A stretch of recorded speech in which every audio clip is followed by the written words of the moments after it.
Hi, I'm Dr. Jason Fung. Today we're going to talk about advanced dietary strategies to lower your blood glucose and treat your type 2 diabetes without necessarily cutting carbohydrates.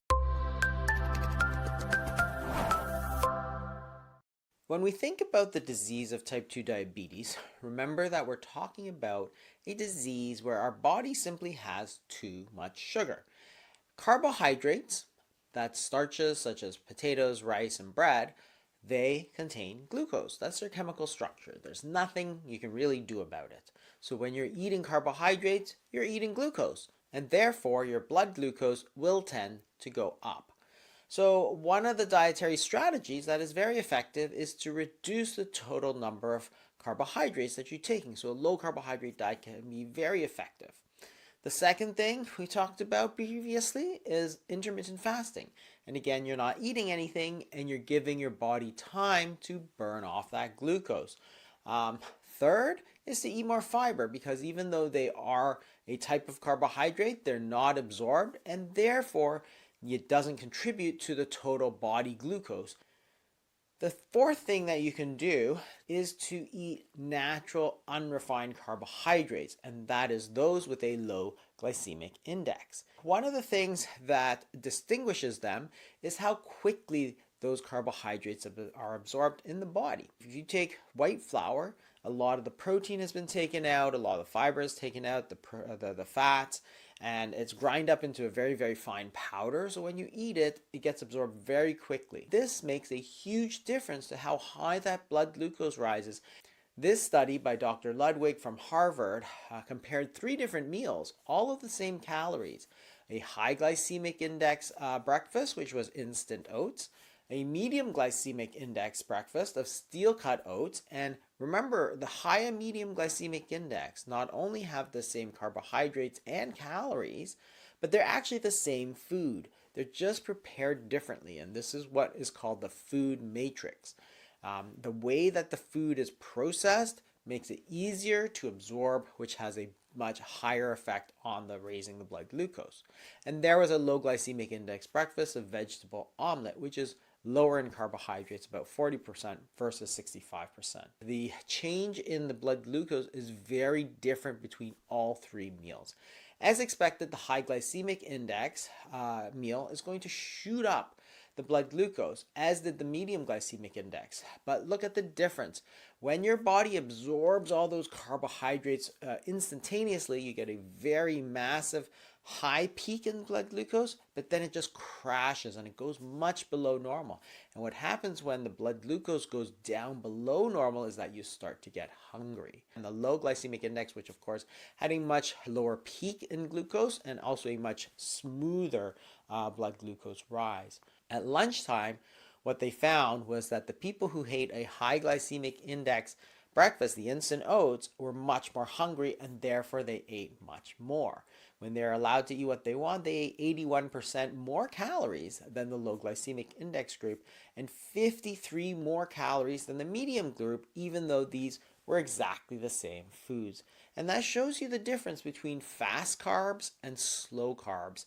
The natural unrefined carbohydrates, which are much smoother in terms of blood glucose, they contain more fiber, they're less processed, they're not as easily digested, they're not as easily absorbed, they tend to be much better.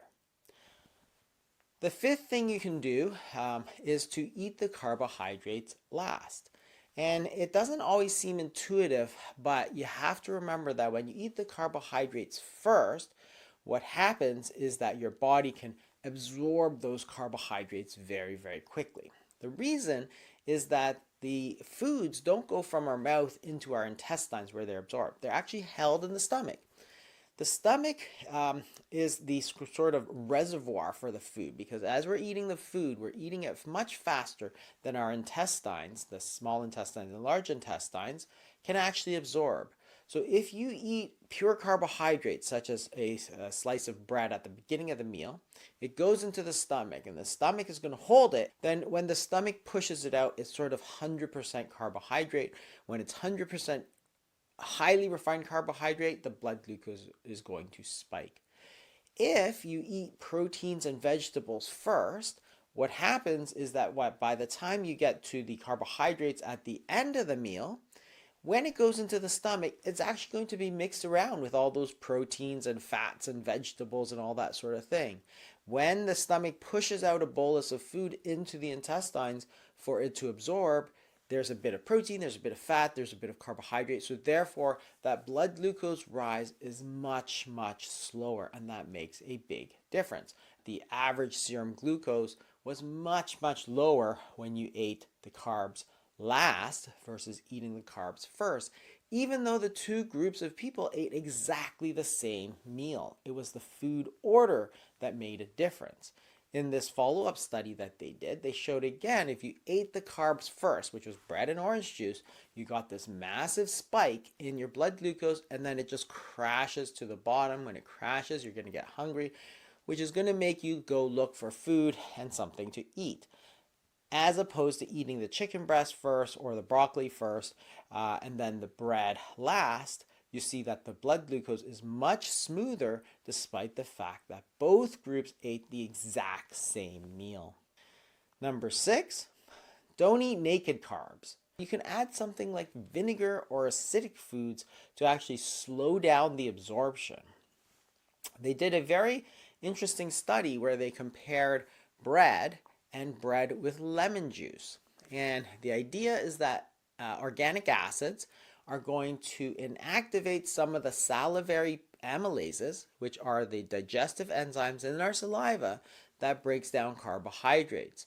Because the acidity inactivates it, the carbohydrate is not broken down. So by the time it gets into the stomach and then into the intestines, there's much less available that's already broken down into individual glucose molecules for it to absorb.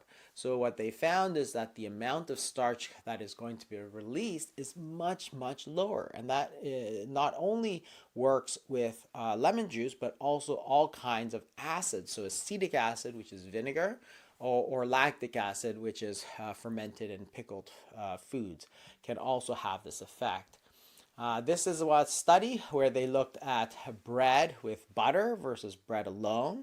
And this goes to the idea of the naked carbohydrates. If you take the bread, you can see that the area under the curve or the glycemic index are both higher.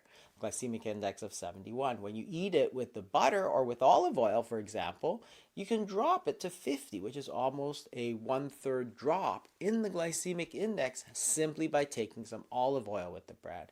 So the traditional way that some people do with the olive oil and the vinegar and dipping it can be very useful. The acid is going to slow down the digestion by blocking those salivary amylases, and the olive oil makes it gives it, the intestines something else other than the pure carbohydrate.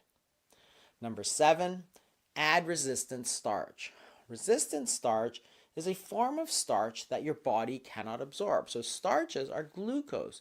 If you eat highly refined starches, you're going to absorb all that glucose. If you take rice and you cook it and then cool it, when that starch recrystallizes, some of it becomes resistant starch, and what you see is that the blood sugar level goes down much lower than if you ate pure rice. This doesn't work for potatoes because when you reheat the potatoes, all that resistant starch just gets broken down into glucose. However, if you eat cooked and then cooled potatoes, such as potato salad with some vinegar, for example, that means you're going to create some of this resistant starch in the potato, and then the vinegar is going to help that further slow down the rise. Number 8 is to walk within 30 minutes of eating. If you compare eating a meal and then walking compared to walking and then eating a meal, there's actually a major difference in the blood glucose. Why? Because after you've eaten a meal, there's all this glucose.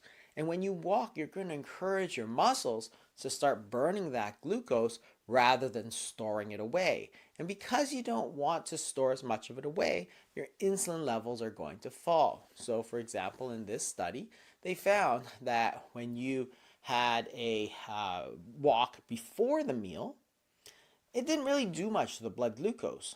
you see that the blood glucose there is about 6.5 after the meal. However, if you walk immediately after the meal, it's going to go right down to about 5.6 or so. So it's actually a significant drop.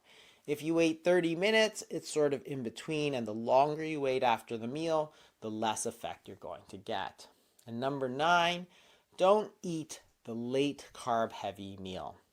And the idea is that the later you eat, the more your body wants to store it away.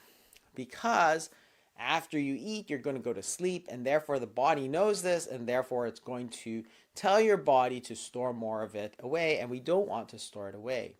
If you look at this study, for example, comparing the same meal, but taking an early dinner versus a late dinner, you can see that the blood glucose rises much higher in the meal that you take later.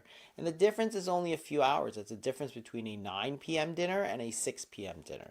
So for sure, you need to avoid those late meals for a couple of reasons. One, if you eat late, there's no way you can burn off that energy. You're going to get a higher rise in insulin, and you're not going to be able to make up for it. You're less likely to go for a walk afterwards because it's late.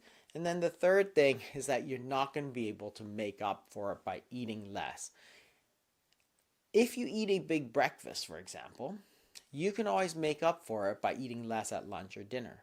But if you eat a very heavy late meal, there's nothing you can do. The day is over, you're going to sleep, all of that's going to get stored away. So those are some additional ways, other than just eating less carbohydrates, to lower your blood glucose naturally.